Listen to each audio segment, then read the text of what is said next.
Algunos científicos creen que en la Antártida, actualmente el continente más frío del mundo, cubierto por una capa de hielo de 2 kilómetros, alguna vez prosperó una poderosa civilización, mucho más antigua que Sumeria o Egipto.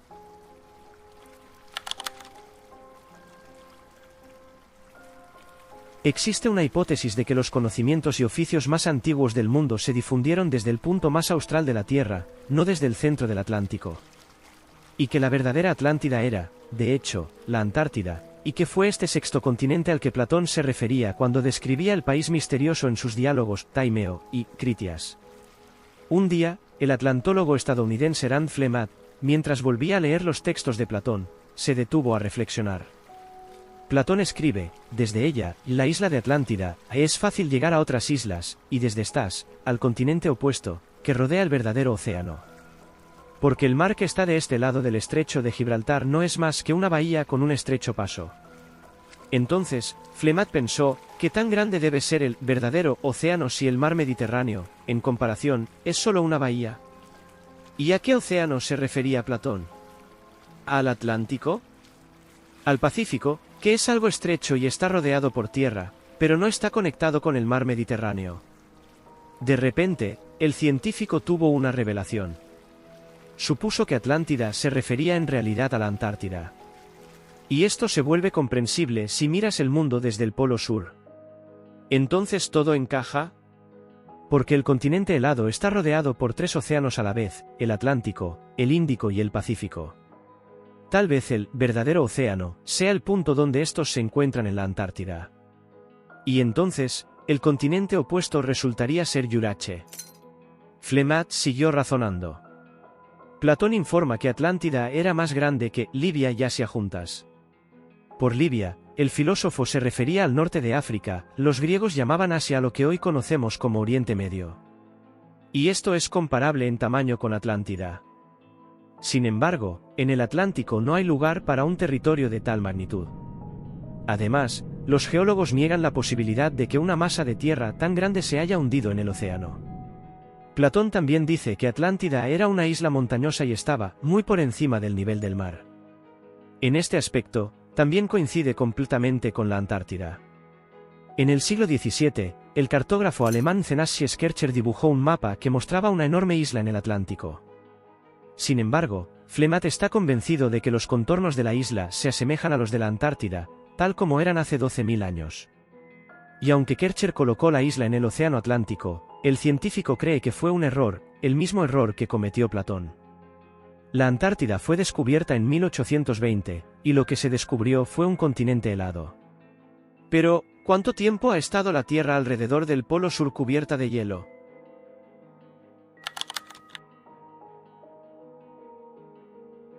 El director del Museo Nacional de Estambul, Ali Ledem, estaba organizando la biblioteca de los emperadores bizantinos en el antiguo Palacio de los Sultanes, cuando en una polvorienta estantería descubrió un mapa que había estado allí durante Dios sabe cuánto tiempo, hecho sobre piel de gacela y enrollado en un tubo.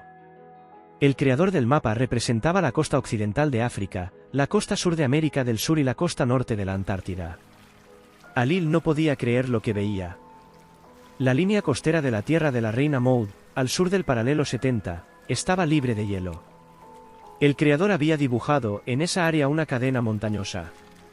El nombre del cartógrafo le era conocido a Edem, el almirante de la flota militar del Imperio Otomano y cartógrafo Piri Reis, quien vivió en la primera mitad del siglo XVI.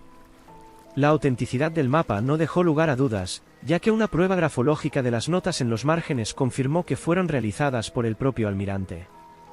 El propio Piri Reis, en las notas en los márgenes, escritas a principios del siglo XVI, fue muy amable al aclararnos que él no se hacía responsable de la cartografía primaria y que su mapa se basaba en una gran cantidad de fuentes anteriores.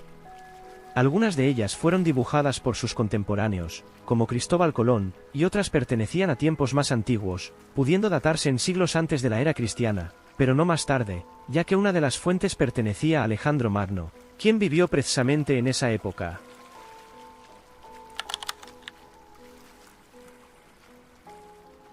Los nazis sabían todo esto, y el objetivo principal de la unidad de las SS, Ahnenerbe, era encontrar la entrada hacia el interior de la Tierra, a esas cavidades donde habita una misteriosa civilización altamente avanzada, con el fin de obtener artefactos y tecnologías. Los nazis buscaban el control absoluto sobre todo el planeta. Durante innumerables expediciones en la Antártida, se estableció una base de submarinos llamada Nueva Suabia y varios centros de investigación científica. Los alemanes buscaron meticulosamente la entrada a las profundidades subterráneas e infinitas. Gradualmente, empezaron a trasladar a la base en la Antártida documentos, desarrollos, recursos, bienes, científicos de la NNRB y altos funcionarios. Y en 1945, casi toda la cúpula nazi que no fue vista en el tribunal de Nuremberg ya había escapado a Nueva Suabia. Hitler también huyó. En ese momento, ya se habían encontrado las entradas a los misteriosos subterráneos, y los nazis que habían escapado se establecieron profundamente bajo tierra, comenzando a construir su nueva civilización. Todos los intentos de encontrar la base fracasaron. Misteriosos ovnis, emergiendo del agua y superando en capacidad técnica las tecnologías existentes incluso hoy en día, eliminaban sistemáticamente las expediciones militares, tanto soviéticas como estadounidenses, que se dirigían al supuesto lugar de la base nazi. Los nazis fugitivos adquirieron una fuerza sin precedentes que les permitió mantener su secreto y desaparecer en las sombras.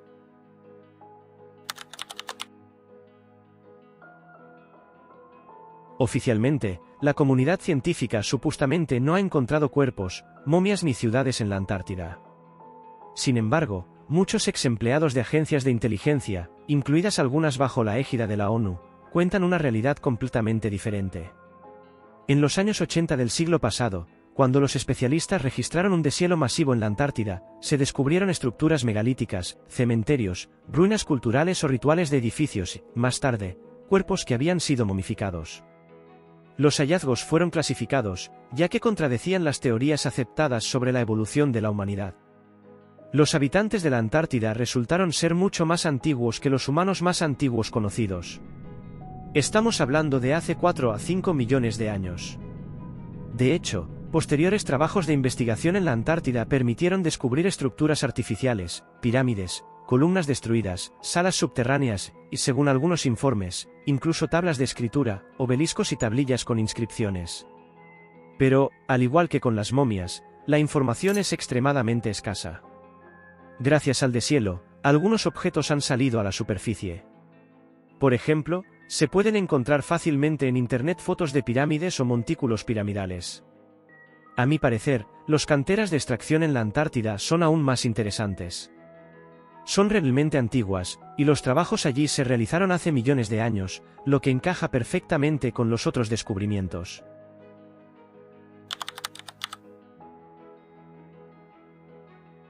En 2016, una montaña con forma piramidal en la Antártida atrajo la atención de todo el mundo. Se trata del Pico Pirámide, una montaña de 2.500 metros de altura ubicada en el complejo montañoso de los Kwautemin en la Tierra de Victoria.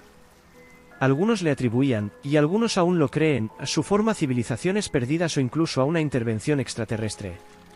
Cabe señalar que los científicos hace tiempo descubrieron signos de vida vegetal en la Antártida, lo que indicaba que el paisaje alguna vez estuvo cubierto de selva tropical con una temperatura media de unos 12 grados Celsius.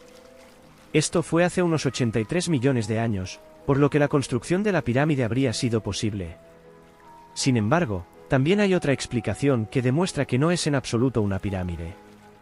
Después de que comenzaron a circular rumores, el profesor de geología Irwin Eric Rignot reveló la verdad en una entrevista con la revista Life Science. Aunque en la foto se muestra claramente una pirámide, Rignot explicó, es simplemente una montaña que parece una pirámide. Resulta que la pirámide es en realidad una característica de las áreas glaciares conocida como cumbre piramidal. Estas se forman cuando los glaciares convergen por los lados de una masa de tierra existente. Muchos picos tienen una forma parcialmente parecida a la de una pirámide, pero solo tienen una o dos de estas caras, y rara vez 4, señaló Rignot. Un ejemplo puede ser el monte Bulandstindur en Islandia o el monte Bordojarnes en las Islas Feroe.